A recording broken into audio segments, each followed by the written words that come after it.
Dios encaja en todo esto? ¿Qué es lo que Dios dice respecto a esto que estamos viviendo? Y el mensaje de la semana pasada, como el de este, yo lo titulé Señor de todo o Señor de nada. Y esta es la segunda parte de lo que habíamos hablado la semana pasada.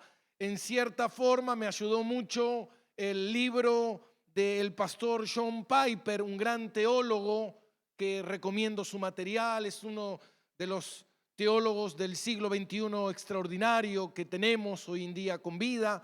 Y realmente él escribió este libro, y este libro de cierta forma fue como un empujón hacia este mensaje que yo quería compartirles.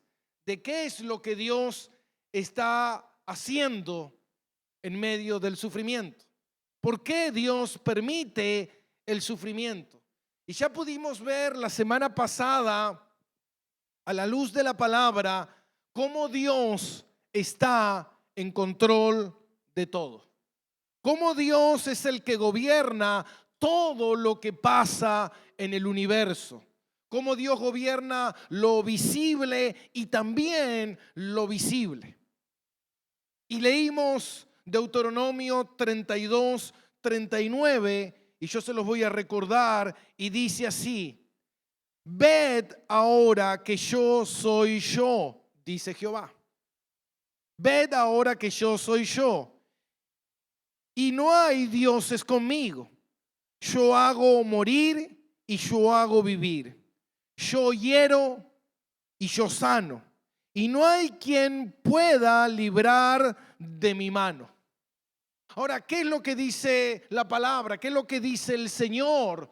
Dios dice: yo soy el que da vida, yo soy el que da muerte. Yo soy el que sano y yo soy el que hiero. Cuando nosotros leemos eso, nos empezamos a preguntar, pero todo esto no tiene que ver con el diablo. Todo esto no tiene que ver con que el diablo es nuestro enemigo. Hermano, nosotros hay cosas que debemos entender. Y lo que nosotros primeramente tenemos que entender es que nosotros necesitamos ser salvados. ¿Pero salvados de quién? ¿De quién necesitamos ser salvados? Nosotros necesitamos ser salvados del diablo, nosotros necesitamos ser salvados del mundo. La palabra de Dios dice que nosotros necesitamos ser salvados de Dios. ¿Y cómo es eso, pastor? ¿Salvados de Dios? ¿Por qué?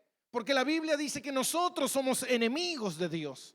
Y que Dios es santo y que Dios juzga todo pecado y toda rebeldía del hombre. Pero Dios, en su infinito amor, Él no puede dejar de ser justo. Él no puede dejar de ser santo. Entonces Dios tiene que juzgar a toda la humanidad por causa de su pecado. Pero Dios, en su infinito amor, envía a su Hijo. ¿Para qué? Para que la ira de Dios que debía caer sobre nosotros caiga sobre su Hijo, y Jesús pague la deuda hacia Dios que nosotros debemos pagar. Ahora la pregunta es: entonces, ¿por qué Dios permite el dolor? Como dice Juan Calvino dice: el diablo es como un perro, pero ese perro tiene una correa. Y esa correa está en las manos de Dios. El diablo no puede hacer más allá de lo que Dios le permita hacer. El diablo no puede obrar o no puede operar sin la aprobación de Dios, sin que Dios le permita que haga ciertas cosas. Y eso lo vemos en el libro de Job. Cómo el diablo va y acusa, como es el acusador, acusa a Job y le dice: lo que pasa que Job no te ha traicionado porque tú lo cuidas, Dios. Permíteme que toque a Job y verás cómo él mismo te maldice en tu propia cara. Entonces Dios le permite tocar a Job, Dios le permite tocar sus bienes, Dios le permite tocar a sus hijos, pero no le permite que le quite la vida. Entonces ahí podemos ver cómo el diablo está limitado. Entonces podemos entender que Dios es el que controla todas las cosas y es el que hace que las cosas ocurran. Las cosas no ocurren por casualidad, las cosas no ocurren por azar y las cosas no ocurren por accidente. La palabra de Dios dice en Oseas capítulo 2, versículo 8. Mire lo que dice la palabra de Dios en Oseas capítulo 2, versículo 8. Dice esto. Dice ella, cuando habla de ella está hablando de la nación de Israel. Esta palabra es hacia la nación de Israel y dice, ella no reconoció que yo le daba el trigo, el vino, el aceite y que le multipliqué la plata y el oro que ofrecían a Baal. Dios dice, soy yo el que bendigo. Soy yo el que te da todo lo que tú tienes, el sustento, el trabajo, todo lo que tú tienes. Como dice en Deuteronomio, Dios es el que prospera y Dios es el que empobrece. Todo te lo doy yo. Pero dice, ustedes usan todo lo que tienen y encima lo ofrecen a Baal. El dinero lo gastan en cosas que son paganas, en cosas que Dios aborrece. Entonces dice en el versículo 9, por tanto yo volveré y tomaré mi trigo. ¿Qué quiere decir esto? Quiere decir que Dios dice, yo obraré en mi pueblo para que mi pueblo entienda que mi pueblo está viviendo de manera equivocada. John Piper en su libro dice, no podemos ver a Dios de forma sentimental. Debemos entender que este coronavirus fue enviado por Dios. Y estamos pasando por una temporada amarga que Dios así lo ha decretado. Dios lo gobierna y Él lo terminará cuando Él quiera, mi hermano. Nosotros tenemos que empezar a entender que Dios está en control de todo, porque dice que todo fue creado por Él y para Él. No hay ni un solo virus que se pueda mover en el cosmos sin que Dios tenga control. No hay nada, porque si eso ocurriría, si el diablo se movería sin control, entonces Dios no es Señor de todo. Más allá de que sabemos que el diablo opera, pero el diablo opera en cuanto Dios lo deja que opere. Ahora la pregunta es, entonces, ¿por qué Dios permite el coronavirus? ¿Por qué Dios permite el coronavirus? ¿Por qué Dios permite que la gente se enferme? Como contaba el hermano Coco, que él atravesó por una situación así, también otros hermanos. Yo mismo también he pasado por la experiencia del coronavirus, mi familia, mis hijos. Ahora, ¿por qué Dios permite esto? Y John Piper en su libro El coronavirus y Cristo, él aborda 6 puntos de qué es lo que Dios está haciendo en medio del coronavirus, en medio del dolor y en medio del sufrimiento. Ahora nosotros no tenemos tiempo para tocar esos 6 puntos, pero sí podemos tocar algunos puntos. Algunos puntos fueron extraídos del libro, otros fueron del estudio de R.C. Sproul, El sufrimiento. Y algunas otras palabras, muy pocas son mías. Pero lo más importante aquí es la palabra de Dios. Lo más importante, ¿qué es lo que Dios dice respecto a esto que estamos viviendo? Y lo más importante de todo que John Piper aborda en su libro es Dios está mostrando por medio del coronavirus, por medio de toda calamidad que sucede en la vida del hombre, Dios está mostrando la atrocidad moral del pecado. Todo lo que pasa, todo dolor, toda enfermedad, todo sufrimiento, Dios la permite. ¿Escuchó bien? Dios lo permite para mostrar la atrocidad de lo que es el pecado. ¿Y de dónde saca esto usted, pastor? ¿De dónde usted puede hablar de esto? La realidad es que todos los males que el ser humano sufre son por causa del pecado. El pecado es el problema. Y nosotros lo podemos ver en Génesis capítulo 3, versículo 17, cuando Dios le dice a Adán: Adán, por causa del pecado, maldita será la tierra. La maldición entró en el momento en que el ser humano rechazó a Dios y abrazó el engaño y la mentira. En ese momento entró la maldición, y el dolor y la muerte entraron en la vida, en la tierra, en el hombre. Y el apóstol Pablo nos dice en Romanos capítulo 5, versículo 12, mire lo que dice.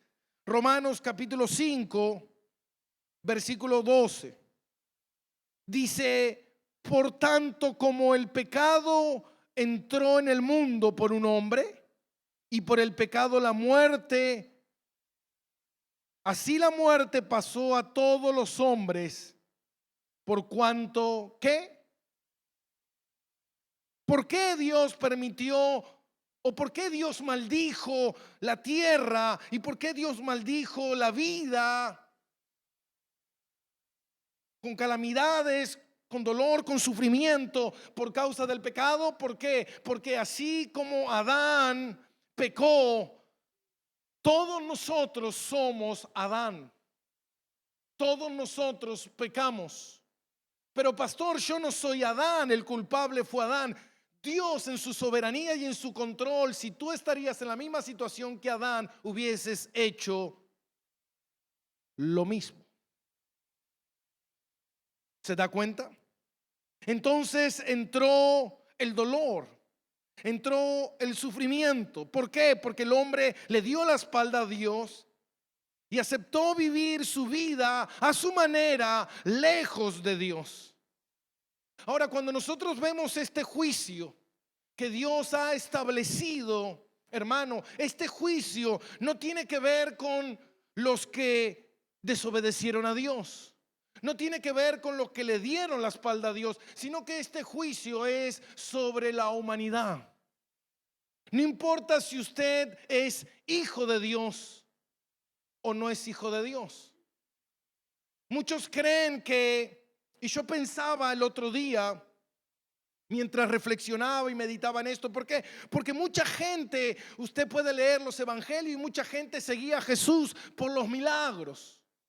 Seguían a Jesús para que me vaya bien, seguían a Jesús para que yo pueda prosperar en la vida. Pero ¿sabe qué, mi hermano? Eso no tiene nada que ver. Porque porque Dios bendice, porque Dios sana, porque Dios prospera. Pero ¿sabe qué, mi hermano? Por más que Dios me sane, Dios me prospere, Dios me bendiga, pero si yo me voy al infierno, no sirve de nada si Dios no me salva. Entonces lo más importante es mi salvación, no es mi bendición. Entonces mucha gente que recibió milagros de Jesús, mucha gente fueron los que después estaban diciendo: crucifíquenle. Porque estaban interesados en las bendiciones, no estaban interesados en el juicio que ellos estaban recibiendo. Ese juicio que cae sobre todos, sobre hijos y sobre no hijos. El cristiano también, yo recuerdo cuando Dios me trajo a sus caminos. Yo recuerdo que algo que se nos enseñaba a nosotros hace muchos años era que el cristiano no se enfermaba. Y si el cristiano se enfermaba era un ataque del diablo y uno tenía que reprender el ataque del diablo para poder ser libre. Y sabe que eso es lo más lejano de la realidad que existe. Porque realmente el cristiano también sufre. El cristiano también se enferma, el cristiano también se muere de la misma forma que uno que no tiene a Cristo. El cristiano tiene accidentes, el cristiano está en terremotos, el cristiano también es asesinado. Eso lo vimos la semana pasada cuando Jesús habló de la torre de Siloé y dijo que esa torre cayó sobre 18 personas que eran inocentes. ¿Por qué Dios había permitido que esa torre cayera sobre esas personas que eran inocentes? ¿Por qué? Porque, ¿sabe qué, mi hermano? Todos nosotros estamos de este lado de la gloria padeciendo en un mundo que está agonizando, y el dolor es algo que inevitable. El dolor es algo que a toda persona tarde o temprano va a llegar, pero lo importante es lo que Cristo dijo. Mientras hay vida, tienes oportunidad de reconocer al Señor como tu Señor y tu Salvador, porque después de muerto ya no tendrás tiempo. Por eso la palabra de Dios dice en Romanos 8:23, dice que nosotros somos la primicia del Espíritu y que nosotros gemimos, esto leía el hermano Coco, estos gemimos dentro de nosotros esperando que la redención de nuestro cuerpo. El cristiano gime por medio del Espíritu Santo que las bendiciones, la esperanza de un cuerpo nuevo. ¿Por qué? Porque este cuerpo que tengo es un cuerpo de pecado. Pablo decía: ¿quién me librará de este cuerpo de muerte?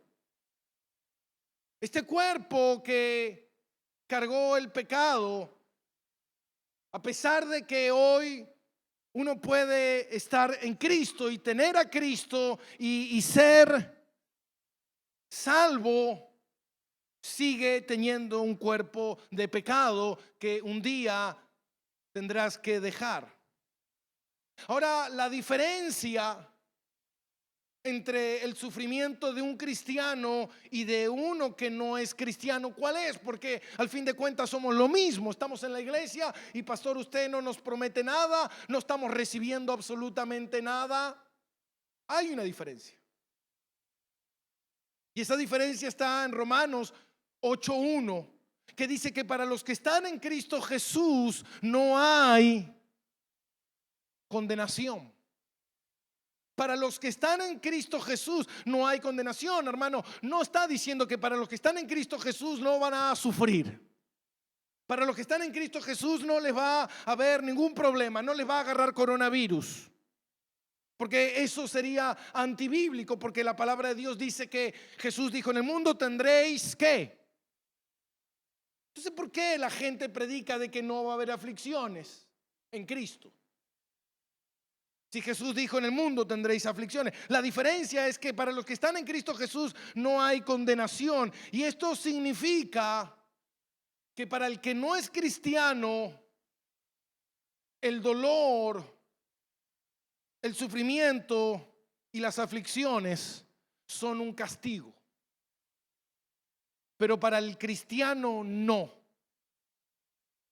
¿Y por qué no? ¿Qué es entonces, pastor? ¿Qué es el dolor y el sufrimiento que nosotros experimentamos? Una purificación. ¿Y cómo sabemos esto? ¿Por qué? Porque la palabra de Dios dice en Hebreos capítulo 12, versículo 6, dice que Dios a todo el que ama, ¿qué? Disciplina y azota a todo aquel que recibe por hijo. Pastor, a pesar de que yo soy cristiano, ¿voy a enfermarme? Sí. ¿Voy a sufrir? Sí. ¿Voy a morir? Sí. Pero la diferencia es que eso no es para un castigo. Dios no lo utiliza como un castigo, sino que Dios lo utiliza como un remedio. ¿Para qué? Para pulirnos, como dice la palabra de Dios en Romanos. Dice que somos transformados a la imagen de Jesús. Entonces Dios empieza a trabajar esculpiendo en nosotros la imagen de Cristo, haciéndonos entender que a pesar de que nosotros nos enfermamos, Dios utiliza esa enfermedad. ¿Para qué? Y sea sincero, hermano, ¿cuándo es que usted más ora? ¿Cuándo es que usted más busca a Dios? ¿Qué lo despertó a usted en estos días a venir a la iglesia? ¿Sus bendiciones o su dolor? El dolor es el que nos empuja a los brazos de Cristo. Y este es el punto en el cual yo quería llegar, que es lo que Pablo dice en 1 Corintios 15:55. Dice: oh muerte, ¿dónde está tu aguijón? ¿Y qué es lo que quiere decir Pablo con eso? Oh muerte, ¿dónde está tu aguijón? Muchos de ustedes habrán leído el salmo que dice: aunque ande en valle de sombra y de muerte, no temeré mal alguno. ¿Por qué? Porque Él está conmigo. ¿Qué es lo que quiere decir, oh muerte, dónde está tu aguijón? Significa que la muerte para el cristiano no tiene aguijón. ¿Cuántos quieren ser picados por una avispa o una abeja sin aguijón? ¿Te puede picar una abeja sin aguijón? No. Entonces, ¿qué es lo que Pablo está diciendo? Pablo está diciendo: Cristo vino y Él dejó que la muerte lo picara a Él para que no picara a los hijos. Entonces, ¿qué significa esto, pastor? Porque usted me está diciendo que de la misma manera en que un no cristiano muere, ¿morirá un cristiano? No. El cristiano muere para condenación. El cristiano muere por castigo. Usted, mi hermano, hijo de Dios, usted no muere. ¿Cómo? ¿Cómo es eso? No, porque la palabra de Dios dice en Filipenses 1:22 que el morir es ganancia. Ya no es morir, sino es partir a la presencia del Señor. ¿Y qué significa esto? Significa, hermano, que la muerte no tiene poder sobre la vida del cristiano. Significa que la muerte no puede ir y tomarte. Significa que la muerte no puede tomar poderío sobre ti. Significa que la enfermedad no tiene poder sobre el cristiano. ¿Qué quiere decir con eso? Significa que Dios es el que orquesta todas las cosas. Hermano, como decía la semana pasada, usted es inmortal hasta que Dios lo llame. Y cuando Dios lo llame, por eso dice: aunque ande en valle de sombra. ¿Qué significa eso? Significa, hermano, que el día en que usted sea llamado a la presencia de Dios, usted no atravesará por la muerte, usted atravesará por el valle. No sé si alguna vez estuvo en algún lugar donde hay valle. Yo estuve en ese valle, en muchos valles, he visto muchos valles. No sé si alguna vez usted estuvo en Estados Unidos, en Colorado. ¿Usted estuvo alguna vez en Estados Unidos, en Colorado? No. ¿Usted estuvo alguna vez en los valles de Japón? ¿Estuvo alguna vez? No estuvo, yo tampoco estuve, pero lo vi por internet. Igual que usted. Y es hermoso, amén. ¿Qué quiere decir aunque ande en valle de sombra? Significa que la muerte, hermano, no me tocará. ¿Por qué? Porque no tiene aguijón para el cristiano. Es Dios el que está en control. ¿Y por qué quería llegar a este punto y hacer referencia con esto? Porque es muy importante que nosotros podamos entender esto. ¿Qué es la vida del cristiano? Hermano, usted estaba muerto en sus delitos y pecados. Usted iba rumbo al infierno, usted iba rumbo a la condenación eterna, pero Dios puso los ojos en usted. Y Él le fue a buscar. No es que usted le escogió a Él. No, yo elegí a Cristo. No, no, no, no. Él le escogió. Él te fue a buscar. Y dice la palabra que Él te empujó a Jesús. El Padre te empujó hacia Jesús. Y Cristo vino y de manera extraordinaria Él entró en tu vida. El Espíritu Santo morando en tu vida. ¿Usted cree que si el Espíritu Santo que mora en tu vida no tiene control? Ahora vimos la semana pasada que Dios controla todo. ¿Es así o no? Ahora usted dentro suyo tiene a la tercera persona de la Trinidad. Tiene a Dios, tiene el Espíritu de Dios que no controla nada.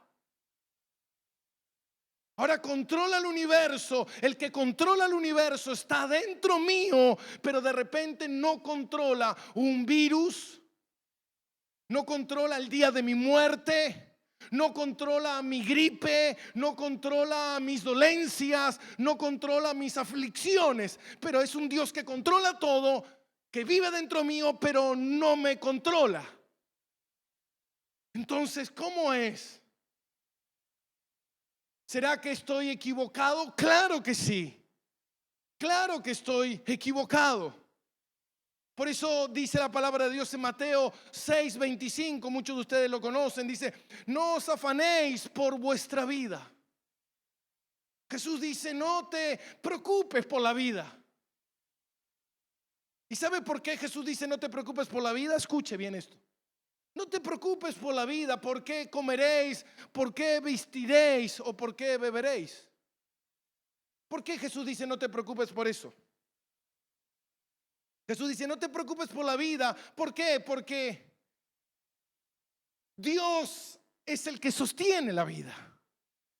Y Dios que sostiene la vida, Él te dará la comida, la bebida y el vestido. Y si Dios que te da la comida, la bebida y el vestido, a muchos de ustedes, a muchos les dio mucha comida quizás. Comieron demasiado. Pero Dios que te dio la comida, el vestido y la bebida es el mismo Dios que sostiene la vida. Entonces Dios dice: ¿qué es más importante, la vida o la comida? La vida. Y bueno, Dios sostiene la vida. ¿Cómo no? Dios te dará todo lo demás, dice la palabra. Si Dios te dio a su Hijo, ¿qué no te dará? Si Dios puso dentro tuyo su Espíritu, ¿quién no te sostendrá? Dice: vendrá aflicciones, vendrá dolor. Y sabe, hermano, muchas veces nosotros somos afligidos. ¿Y sabe por qué somos afligidos? Porque tenemos un problema de entender mal la palabra de Dios. Muchas veces sufrimos como cristianos porque tenemos una mala cosmovisión.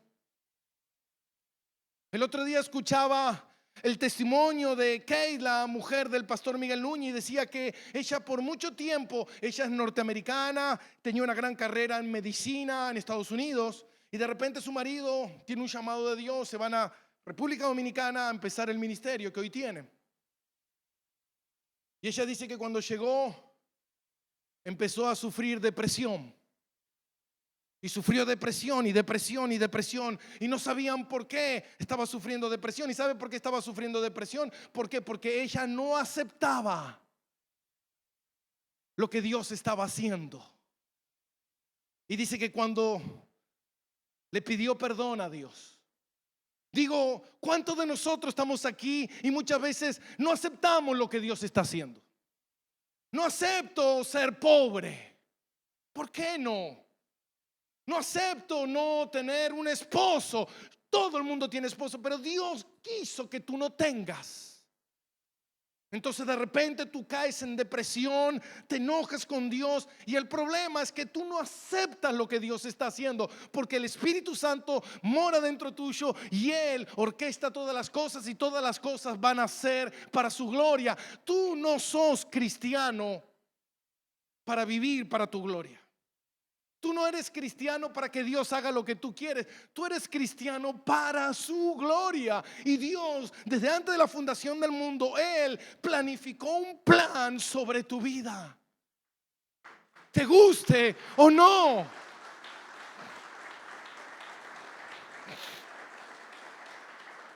Por eso en un momento cuando usted ve la vida de Job, ve que dice en el capítulo 1, dice que Job era un hombre perfecto, un hombre recto, un hombre derecho, un hombre justo. Pero le pasó todas estas calamidades que le pasaron. Entonces vinieron sus amigos, que yo se los recomiendo, son buenos amigos esos que te dicen, en algo habrás pecado, Job, porque esto que te está pasando es por causa del pecado. Entonces en un momento Job no sabía qué hacer. Job no sabía si enojarse con Dios o glorificar a Dios. Entonces Job le empezó a hacer preguntas a Dios, el por qué. El por qué, el por qué. Y Dios nunca le respondió ninguna. Lo que Dios hizo fue preguntarle él, Dios, a Job. Y Dios le dijo a Job, Job, cuando yo creaba el universo, ¿dónde estabas tú? Cuando yo formé las estrellas y puse todo en el firmamento, ¿dónde estaba Job? Lo que Dios hizo fue que Dios no le dio una respuesta a Job. Dios le dio una persona a Job. Y esa persona es Jesús. ¿Y qué le estaba diciendo Dios a Job? Job, yo sé lo que hago, confía en mí, descansa en mí, Job, yo tengo el control. Era lo que Job tenía que entender. Es lo que nosotros tenemos que entender, que muchas veces nos cuesta. Por eso me gusta un pasaje de las Escrituras que está en Lucas capítulo 12, versículo 11, que Jesús dice, no se preocupen cuando los traigan frente a las autoridades. Hermano, en ese tiempo ser llevado a las autoridades significaba que tu cabeza iba a rodar. Y Jesús les dice, no se preocupen cuando llegue ese momento. No se preocupen por qué van a decir o qué van a hacer. No se preocupen porque cuando llegue ese momento, el Espíritu Santo que mora en ustedes. ¿Y sabe qué, mi hermano? Hace muchos años que soy pastor, quizás no muchos, pero tengo varios años.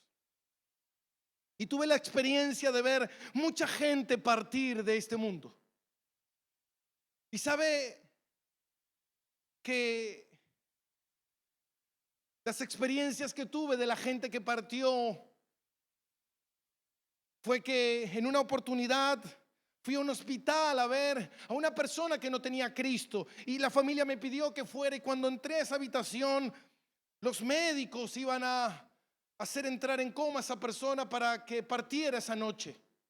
Y en ese momento esa persona saltó de la cama, me agarró de la ropa y me dijo, por favor, Gastón, no quiero morir, sálvame, me dijo. Y yo quedé aterrorizado, salí de ese hospital casi corriendo. Me acuerdo que subí al auto, estaba mi esposa y empecé a llorar amargamente porque dije, Dios mío, esta persona está desesperada. Pero vi tanta gente partir y una de esas personas que vi partir fue mi madre. Mi madre me enseñó muchas cosas en la vida. Mi madre me enseñó a cocinar. Mi madre me enseñó el esfuerzo del trabajo. Mi madre me enseñó que cuando salgas de tu casa siempre salí con la ropa interior limpia, porque no sabes si te pasa un accidente, te van a ver con los agujeros, entonces ponte el mejor calzón. Pero lo más importante que me enseñó mi madre fue que mi madre me enseñó a morir. ¿Y por qué digo esto? Porque cuando mi madre le tocó el momento de partir, ella no necesitó ser sostenida, Dios la sostuvo. Ella nos sostuvo a nosotros. Nosotros llorábamos y decíamos, ¿por qué? ¿Cómo es posible? Y mi madre decía, tranquilos, yo estoy bien. Voy a la presencia de Dios con una paz increíble. Y yo siempre le dije a Dios, Señor, me gustaría en el momento en que toque mi momento de mi partida poder haber aprendido bien lo que mi madre me enseñó de cómo morir en fe. Y mucha gente he visto partir, mi hermano. Recuerdo en una oportunidad, yo era un joven que estaba recién iniciando en el ministerio y me acuerdo que me enviaron a orar por una mujer que estaba en un hospital a punto de morir. Y en ese momento que llegué a la habitación, la mujer me dijo, por favor, ayúdame a bajarme de la cama. Y yo digo, mujer, ¿dónde quiere ir? No, quiero arrodillarme y orar a Dios porque esta noche iré a su presencia. Me ha tocado vivir experiencias increíbles. ¿Y qué te puedo decir con esto? Lo que dice en Lucas capítulo 12. No te preocupes en el momento en que llegue el momento de tu partida. ¿Por qué? Porque en ese momento Dios obrará de manera extraordinaria. Y no será una muerte, sino será una partida a su presencia. Lo que he visto con la gente que ha partido es que de una manera extraordinaria Dios los visita. Dios los sostiene y Dios pone algo en su interior de manera increíble que ellos quieren ir a la presencia de Dios. Entonces lo que nosotros tenemos que entender es que esto que está sucediendo no es por casualidad. No hay un cristiano, mi hermano, que deje esta vida sin que Dios lo sepa. Pero pastor, en el momento en que me toque morir, ¿tendré miedo? No. Pero hoy tengo miedo. ¿Y por qué te estás adelantando? Digo, ¿cuántas personas que están acá tuvieron experiencia con la muerte? ¿Cuántos murieron y volvieron a la vida? Ninguno.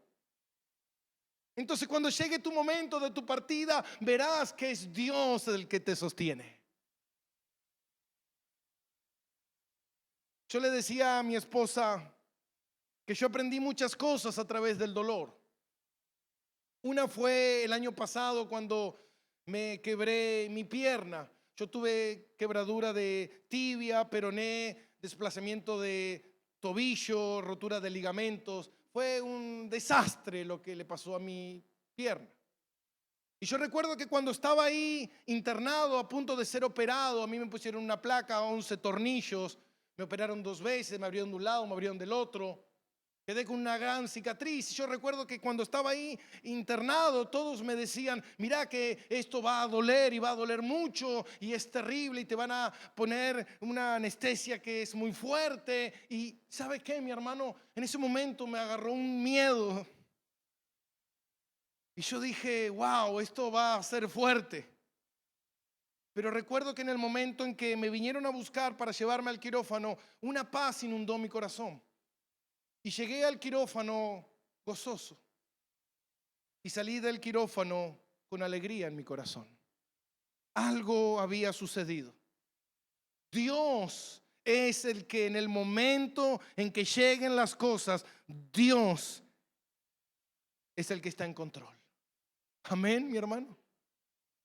Y la segunda o el segundo punto que yo quería tocar, que es breve en esta mañana, es Dios. ¿Qué está haciendo con el coronavirus? Y es que Dios nos está despertando para su segunda venida. Y esto es importante. Es importante que preste atención a esto. ¿Por qué? Porque el coronavirus es un llamado de atención. Un llamado de atención. ¿Por qué? Porque la palabra de Dios es clara y Cristo no miente y Él dice que regresará. Pero la Biblia dice que cuando Él regrese no será para salvación, sino que Él regresará para castigar a todo aquel que se ha rebelado contra Dios, a todo aquel que no ha abrazado el plan de salvación y todo aquel que no está en Cristo Jesús. La palabra de Dios dice en Lucas capítulo 21, versículo 34. Dice: mirad también por vosotros mismos, que vuestros corazones no se carguen de glotonería y embriaguez y de los afanes de esta vida, y venga de repente sobre vosotros aquel día. Jesús dice: miren por ustedes mismos, no sea que ese día los agarre desprevenido. Entonces, ¿qué es lo que está haciendo el coronavirus? Es avisándonos. Avisándonos que Cristo viene. Pero pastor, anteriormente la humanidad vivió otras pandemias, sí, pero aguarda un segundo, espere. La palabra de Dios dice en Lucas capítulo 12 versículo 54 que en un momento Jesús estaba hablando a las multitudes y les dijo: cuando ustedes ven las nubes cargadas, ustedes dicen viene agua, y agua viene. Cuando ustedes ven que el viento sopla del sur, ustedes dicen viene el calor, y el calor viene. Y Jesús les dijo: hipócritas, si pueden discernir esas cosas, ¿cómo no pueden discernir los tiempos? ¿Cómo no pueden discernir lo que está pasando ahora? Y Jesús lo que nos está diciendo es que miremos las señales, porque Él habló de señales. Él habló en Mateo capítulo 24 y dijo: se levantará nación contra nación y habrá guerra, hambre, pestes y terremotos en diferentes lugares. ¿Por qué? Porque este será el comienzo de los dolores. La palabra de Dios describe a la tierra como una mujer que está dando a luz o labor de parto, tratando de dar a luz que un nuevo mundo. La Biblia dice en Romanos capítulo 28, Pablo dice que la creación gime ser liberada de la corrupción. Hermano, todo lo que está pasando es un gemir de que la tierra no aguanta más el pecado, que nuestro cuerpo no quiere más pecado. John Piper habla en su libro y dice: manténganse despiertos. Jesús quiere que veamos los dolores de parto como un recordatorio de estar alerta de que Él viene. Hermano, el coronavirus es un llamado de atención por la misericordia de Dios. ¿Qué es lo que Dios está haciendo, pastor? Lo que Dios está haciendo por medio del coronavirus es que Dios le está mostrando al mundo la atrocidad del pecado y de que queda poco tiempo y Él viene. Hermano, muchas veces Dios ha utilizado el dolor a lo largo de la historia para que muchas personas reflexionen. Muchos de los que estamos aquí seguramente hemos venido y hemos escuchado el evangelio y hemos prestado atención al evangelio en medio del dolor. El dolor nos despertó de que este mundo está caído, de que este mundo está sufriendo, de que en este mundo, hermano, no esperes que las cosas te vayan bien. Confía en Dios, que Él sostiene tu vida. No pretendas quedarte en este mundo por mucho tiempo, porque por mucho tiempo no te quedarás. Entonces lo más importante de todo es estar despierto y firmes en que Jesús viene. Y cuando Jesús venga, dice en su palabra, nos encontrará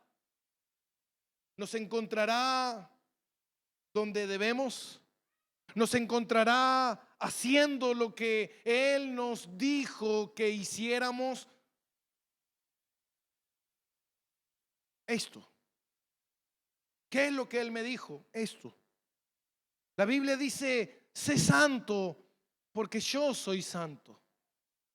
¿Estás procurando la santidad en tu vida? ¿Estás procurando ser obediente? Porque sin obediencia, mi hermano, no hay bendición.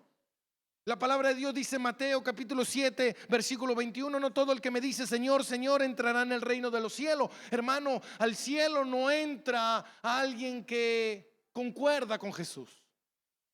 Al cielo no entra alguien que le gustan las historias de Jesús, alguien que sabe que Jesús es real. No, no, no, no. Al cielo entra el que le conoce. Y Jesús dice, no todo el que me dice Señor, Señor entrará en el reino de los cielos, sino el que hace la voluntad de mi Padre. Pastor, lo que pasa es que yo no estoy haciendo la voluntad de Dios. ¿Por qué? Porque no me gusta la vida que estoy llevando. No me gusta la vida que estoy viviendo. Esta vida que estoy viviendo no es la que yo quiero, pero es la que Dios diseñó para ti. Como dice el gran predicador Charles Spurgeon, si existiera un mejor lugar donde Dios te quisiera, te puedo asegurar algo, ya estarías allí. Pero Dios, por alguna razón, Él quiso que nacieras aquí, en la Argentina, en este tiempo, en esta ciudad, con esos padres, con esos hermanos, en ese barrio. Porque es ahí donde Dios quiere glorificarse. Es ahí donde Dios quiere manifestarse. No, pastor, lo que pasa es que cuando yo sea misionero voy a predicar la palabra. Digo, la pregunta es, tal vez Dios nunca te mande a las misiones. Porque tal vez Dios quiere que donde tú estés, ahí tú hagas la labor que Dios te llamó a hacer. Con tu vecino, con tu pariente, con tu hijo, con tu hermano, con tu madre. ¿Estás haciendo el labor de cristiano, de cristiana? ¿Estás orando por ellos? ¿Estás ayunando por ellos? ¿Estás sirviendo a Dios para que Dios tenga misericordia de tu familia mientras tú estás haciendo lo que Dios te mandó a hacer? ¿O simplemente estás tratando de vivir esta vida a tu manera, forzando las cosas para que las cosas ocurran como tú quieras? Guarda, porque tal vez te encuentres que Cristo venga y tú no estés haciendo lo que Jesús te llamó a hacer. Él no te salvó para que vivas tu vida. Él no te salvó para que tú vivas a tu manera. ¿Sabe dónde están todos los que quieren vivir a su manera? En el infierno. Porque Dios no tiene hijos que quieran vivir a su manera. Dios tiene hijos obedientes.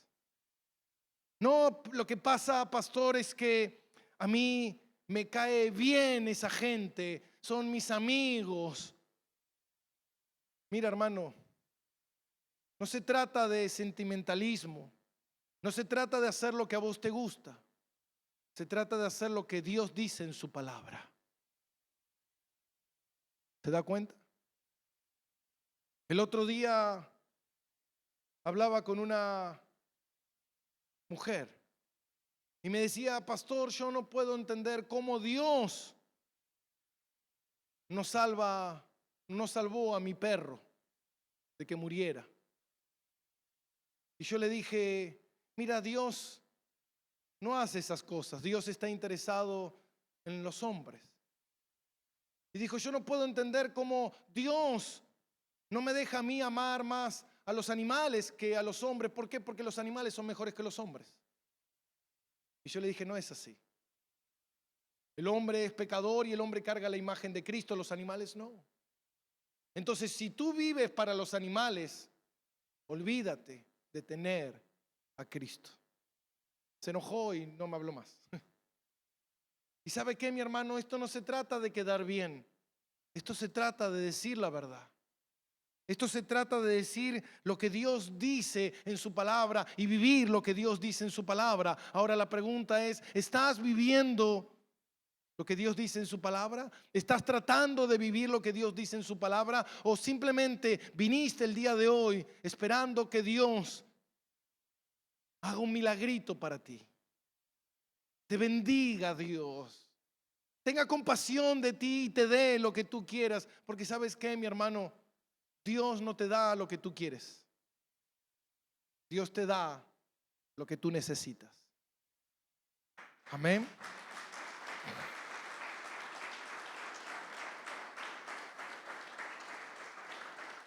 Y a veces lo que necesitamos no es lo que queremos, no es lo que nos gustaría, pero Dios sabe qué es lo que nos transforma. Amén, mi hermano.